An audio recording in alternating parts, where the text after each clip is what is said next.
Everyone, एक नया topic है लोक जीवन में भ्रष्टाचार, करप्शन इन पब्लिक लाइफ। इस पे हम लोग बात करेंगे कि भ्रष्टाचार क्या है। तो भ्रष्टाचार आजकल व्याप्त है, हर क्षेत्र में भ्रष्टाचार काफ़ी बढ़ गया है। चाहे वो काला बाजारी हो, मिलावट हो, सट्टा बाजार हो, अनैतिकता हो, सार्वजनिक निर्माण विभाग में घुसखोरी, डॉक्टरों वकीलों के काले कारनामे, उद्योगपतियों द्वारा टैक्स की चोरी, गैर कानूनी व्यापार आदि के समाचार देखने को मिलते हैं। ये सभी लोक जीवन में व्याप्त भ्रष्टाचार के ही रूप हैं। कोई सर्टिफिकेट बनवाना है, कोई प्रमाण पत्र बनवाना है तो पैसा देना पड़ता है, ये सारा करप्शन है।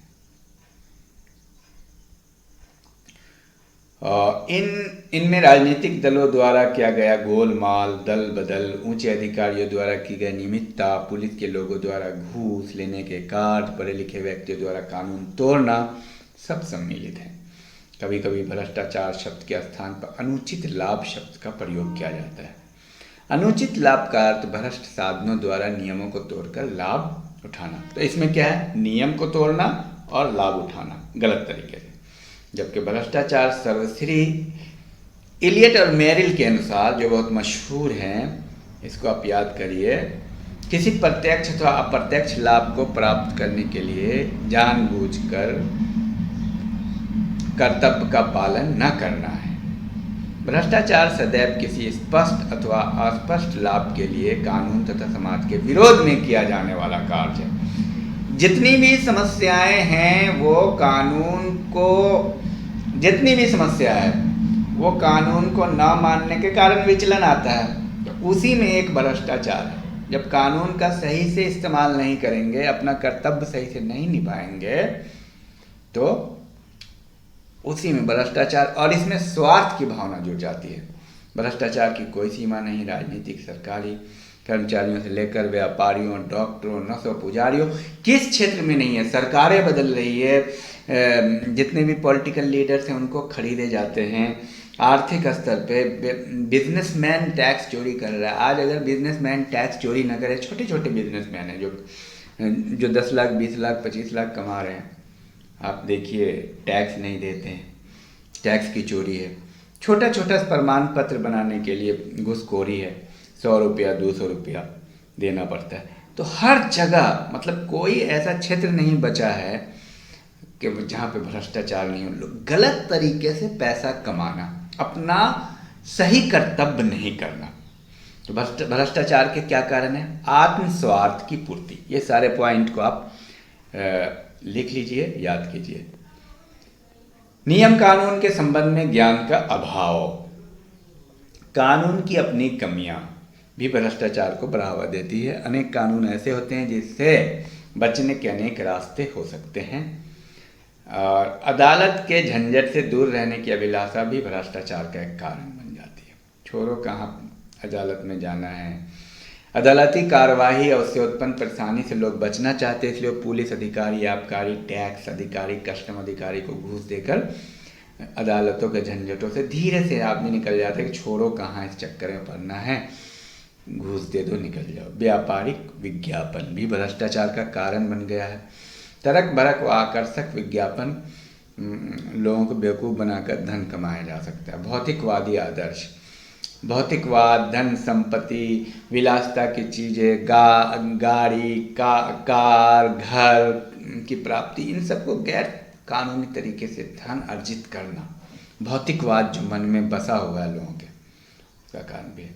अत्यधिक प्रतिस्पर्धा का दौर है, गलत रास्ते से आगे बढ़ना, जल्दी जल्दी आगे बढ़ना, उच्च अधिकारियों का सहयोग, परिवर्तित राजनीतिक और शासकीय संरचना भी भ्रष्टाचार के कारण है। आबादी की भिन्नता भी भ्रष्टाचार का एक कारण है।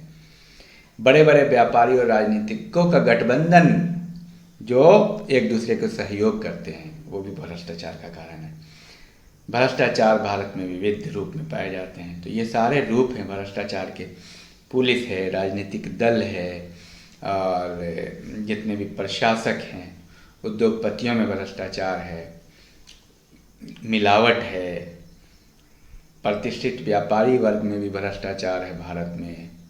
और थोड़ा थोड़ा पॉइंट आप पॉज करके लिख सकते हैं। करप्शन इन कॉन्ट्रैक्टर्स, सरकारी अधिकारियों में भ्रष्टाचार, सरकारी अधिकारी भी भ्रष्टाचार में लिप्त हैं। मान लीजिए कि कोई पुल बन रहा है, आप देख लें पुल जो है ना 4 महीने में टूट जा रहा है, गिर जा रहा है। डॉक्टर भी भ्रष्टाचार से कम नहीं प्रभावित हैं। उस पेशे में भी भ्रष्टाचार है। कन्या भ्रूण हत्या आम हो गया है। हालांकि इतने कड़े कानून के बावजूद भी कर रहे हैं लोग। वकील भी भ्रष्टाचार से, वकील जान रहे हैं कि गलत लोग हैं, झूठी गवाही, शहादत दिलवाते हैं। शैक्षणिक संस्थाएं में भी भ्रष्टाचार है। धार्मिक संस्थाओं में भ्रष्टाचार का बोलबाला है। धर्म के नाम पर अपराधी लोग पनप रहे हैं। राजनीति और भ्रष्टाचार तो खैर आम है। राजनीति का गठजोड़ है सबसे अपराधी से। भ्रष्टाचार के निवारण के उपाय, राजनीतिक के नैतिक स्तर में सुधार सर्वप्रथम आवश्यक है। राजनीतिक पुलिस अधिकारियों में ईमानदारी भी एक आवश्यक शर्त है। अन्य प्रमुख सरकारी अधिकारियों में भी ईमानदारी लाना जरूरी है हर क्षेत्र में। पुलिस में, अन्य अधिकारियों में, अदालत में व्याप्त भ्रष्टाचार को भी हमें पहले दूर करना होगा। अदालत जब तक न्याय नहीं देगी, सही रास्ते पे नहीं आएगी। भ्रष्टाचार के विरुद्ध प्रचार भी होना चाहिए। कानून का सरलीकरण भी भ्रष्टाचार को दूर करने का आवश्यक उपाय है। कानून इतना जटिल ना हो कि भाई आदमी भ्रष्टाचार में ही लिप्त हो जाए। फर्जी विज्ञापन पर भी रोक लगनी चाहिए। नैतिक शिक्षा, धार्मिक उपदेश का उचित प्रबंध होना चाहिए हर जगह, स्कूल कॉलेज में। सेवारत सभी वर्ग के लोगों की आर्थिक उन्नति और जन कल्याण के प्रति जागरूकता भी भ्रष्टाचार के उन्मूलन की दिशा में सहायक होगी। भ्रष्टाचार के विरुद्ध कठोर नियम बनाना चाहिए। अगर कठोर नियम नहीं होगा तो लोगों के अंदर भ्रष्टाचार को लेकर कोई डर नहीं होगा। Thank you, all the best.